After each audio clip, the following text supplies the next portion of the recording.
The ground proximity warning begins to sound. We're sinking. We're going down, guys. All right. The ground proximity warning begins to sound. Southwest Airlines Flight 1380 is boarding for a trip to Dallas, Texas. The crew flew in earlier today from Nashville. The 4-hour trip to Dallas will be their second and final flight of the day. As Flight 1380 climbs to cruising altitude, controllers at LaGuardia hand the flight over to New York area controllers. Southwest 1380, contact New York Center 133.47. Copy that, 1380, 20 minutes after takeoff. Thank you. Everything changed.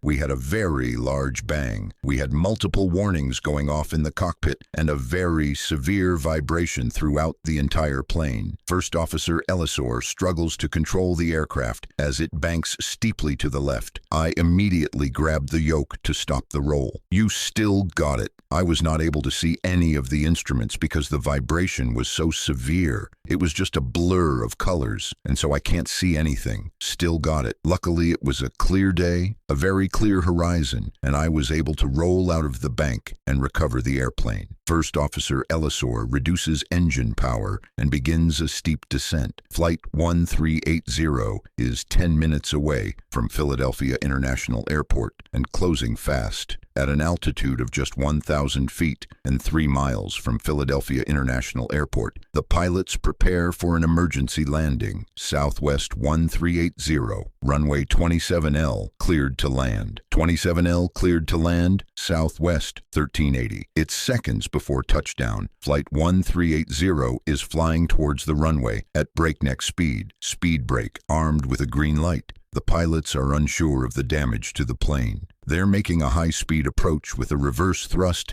from only one engine to slow them down. They might not have enough runway to stop safely. 50 feet, 30 feet. Captain Schultz is a veteran Navy pilot. She's landed F-18 Hornets in war zones. But this is a landing unlike any other. Speed breaks up. The thrust reverser on their only engine deploys. If the reverser doesn't work, the plane could overshoot the runway. We touched down. It was a great landing. Thank you, Lord.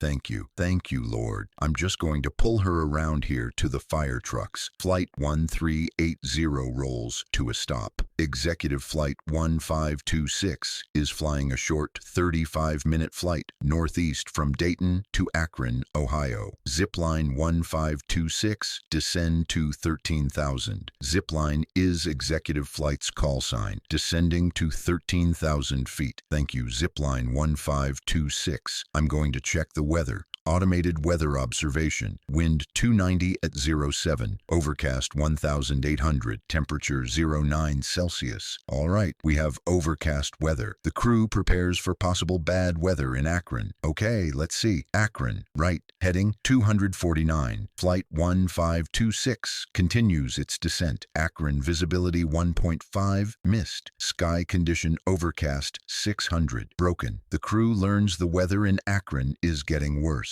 Temperature 1.1 Celsius. They need to know if it's still possible to land there. 1.5 mile visibility. What visibility does this approach want? 1.25 miles. All right, so we have visibility. 6 minutes from Akron, the crew has a new distraction. A flight instructor is teaching a student pilot how to land in bad weather on the same runway assigned to Flight 1526. Flight 1526 is now 4 miles from the runway as it starts its final approach. You check if I've got everything. Ignition. Everything is all set. Standby. 2.5 miles from the airport, the pilots are still searching for the runway. Finally, the plane breaks through the clouds. Ground. Keep going. Okay.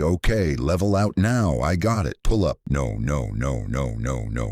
Executive Flight 1526 has crashed into a 2-story residential building. Everyone on board is dead. Incredibly, none of the residents were home during the crash. The NTSB must now determine what caused this fatal accident. Parking brake set, Detroit Metropolitan Airport. The crew of Northwest Airlines Flight 299 prepares to depart for Memphis. Man, I don't think I've ever seen fog this bad. In the tower, controllers are dealing with fog that's blanketed the entire airport. The ground controller clears Flight 299 to taxi to the active Runway 3 center. It will follow a series of taxiways known as Oscar, Foxtrot, and X-Ray that will take it to the runway's threshold. Northwest 299, what's your position now? Okay, we just turned down onto X-Ray 299. Rogers, switch to tower control 118.4. Roger. As Flight 299 nears the runway threshold, control of the plane passes from the ground controller to the tower controller. The 727 is now at the runway threshold preparing for takeoff. Northwest 299, Metro Tower, Runway 3 Center, clear for takeoff. Roger. Flight 299 is cleared for takeoff. The 727 is seconds away from leaving the ground, but danger lies ahead. A DC-9 is stopped halfway down the runway. In the cockpit, Captain Bill Lovelace and First Officer Jim Shiffens are lost in the fog. Reno, Nevada, desert town and the state's original gaming capital. Today, Reno is hosting a very different kind of high-stakes game, a gamble in the sky known as the National Championship Air Races. About 100,000 spectators attend this 5-day event to watch everything from biplanes to jets zoom around an 8-mile course in the desert. The highlight at Reno is the Unlimited Class Championship race. Unlimited because it includes a range of both modified and stock World War II fighters. The course is marked by 10 pylons, 50-foot-tall poles planted in the desert. The finish line is right in front of the grandstand. Hey, how you doing? Good. Hand me that ratchet, will you? At 74, race pilot Jimmy Leeward is a legend in Reno. He's raced here for 30 years. Today, Jimmy's flying a highly modified P-51 Mustang fighter. Since Jimmy's plane was built, it's been heavily modified to reduce drag and increase speed. Good luck, Jimmy. See you, Hoot.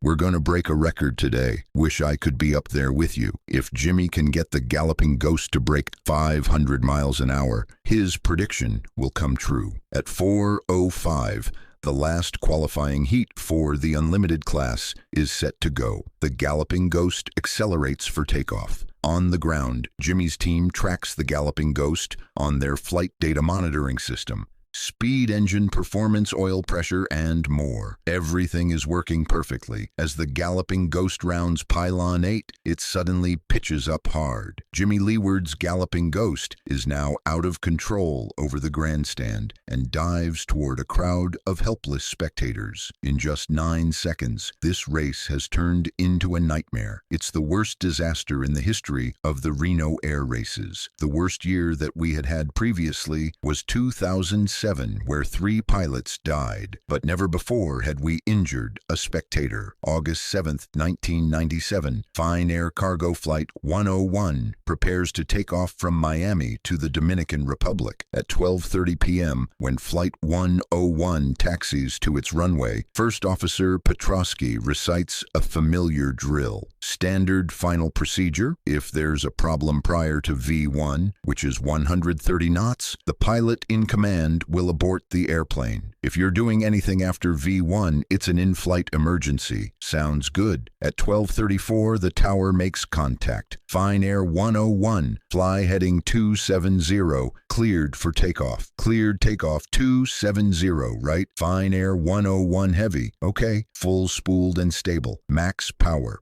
Okay, coming up on 60 knots, power set, 80, V1, rotate, plane lifts off the runway, easy, easy, easy, easy, easy, 0. The air traffic controller is alarmed by what he now sees. What's going on? Whoa, whoa! The crew fights to get the plane under control. Too low, terrain. Too low, terrain. Pull up. Number, rees your emergency? Yes, sir. There's been a plane crash at 72nd and 25th. It's the unthinkable, a plane crash in the heart of Miami. The plane's 3-man crew and security guard are confirmed dead. Continental Airlines Flight 1404 is being prepped for its departure from Denver, Colorado. Captain David Butler and First Officer Chad Levang, will pilot the flight to Houston. The plane is a Boeing 737, a short to medium-range twin-engine jet that has become the best-selling commercial jetliner in history. Continental 1404, Denver Tower, runway 34R, position and hold.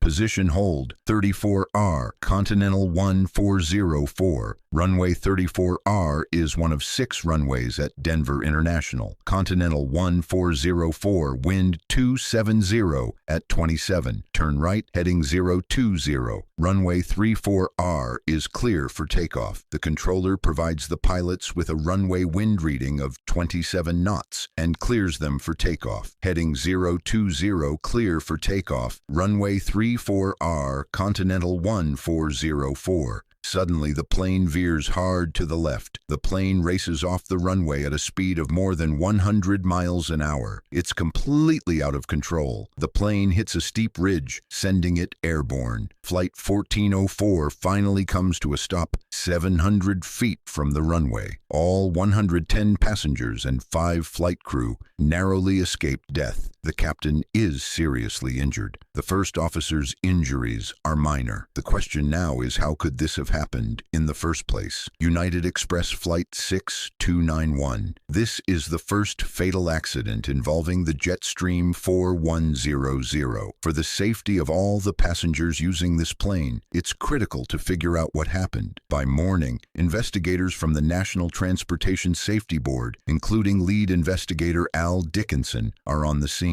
Okay, let's make sure we got all 4 corners. They first need to find out if the entire plane is at the crash site. If any major parts are missing, it could mean the aircraft was breaking apart before it hit the ground. The importance of finding all 4 corners of the aircraft is if something comes off an aircraft before impact, you probably can trace it back to the initial cause of why they had a problem. So it's really important to identify both wingtips, the nose, and the tail. Hi there, is that the load plan? Just before they're finished uploading the last couple of containers, they would give us a list of all the freight containers and how much it weighed and what position on the airplane it was. There you go, boss. Then we'd take that information and we would calculate the weight and balance on the airplane and make sure that it was all correct. Airspeeds alive here. 80 knots, 80 knots, elevator checks. Just another routine takeoff. V1, rotate. But as the nose wheel leaves the ground, the DC-8 pitches upward much more steeply than it should. Watch the tail. They recognize that they have an issue during the course of the airplane, actually starting to rotate as it lifts off the runway. Me too. Positive rate. The sudden takeoff is quickly followed by an uncommanded left bank. I got it. You got it? Yeah. This is anything but routine. We're going back. What the hell? The center of gravity is way out of limits. They need to return to the airport as quickly as possible. Emery 17 emergency. Emery 17, say again? When a pilot declares an emergency, that really cues an air traffic controller to know that this isn't just an abnormal situation. This is a critical situation. The ground proximity warning begins to sound. We're sinking. We're going down, guys. All right.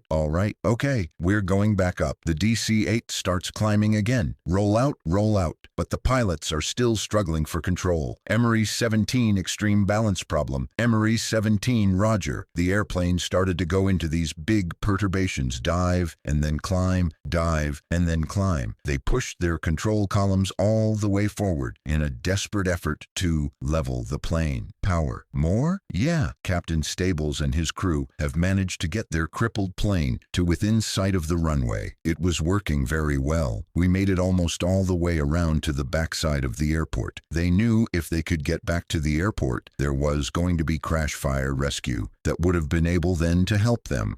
They've now got less than a mile to go. They're still trying to look ahead to figure out what needs to be done next, but they know that sooner or later they've got to get on the ground. Air crash investigators in Dallas are trying to figure out why Delta Airlines Flight 1141 crashed on takeoff. There was a lot of traffic at Dallas-Fort Worth. We could be looking at a wingtip vortex. Wingtip vortices are spirals of air that trail off the tips of an airplane's wings. The heavier the plane, the bigger enter the vortex. These tornado-like winds can sometimes be strong enough to pose an invisible hazard to other planes. Was Flight 1141 cleared for takeoff too soon, bringing it too close to the plane ahead? Air traffic records show that the plane that took off just before Flight 1141 was Delta Airlines Flight 1486, another Boeing 727. They get takeoff clearance at 8:59:17. In this case, we did calculate the probable location of the wingtip vortices for the airplanes that were nearest to the accident airplane. By then, the other Delta plane was off the ground and already 7,000 feet ahead of them. Investigators know that the minimum Federal Aviation Authority requirement for separation between flights is 6,000 feet. We found that even assuming the vortices stayed as strong as they could possibly stay, and that they moved in a manner that put them as close as possible to the accident airplane, that they would still be a significant distance away from the accident aircraft. The failed takeoff of Delta 1141 is still a mystery. 8:19 p.m. TWA Flight 800 is airborne. Without warning, a powerful explosion tears the fuselage apart. Debris from TWA Flight 800 litters the water nearly 75 miles east of Manhattan. Investigators begin the painstaking task of piecing together what happened to TWA 800. The NTSB's lead investigator, Al Dickinson, faces an urgent task. It was extremely important for us to find out what happened because there were so many 747s flying at that time. The NTSB will lead the investigation, while the FBI launches a parallel criminal inquiry. You know,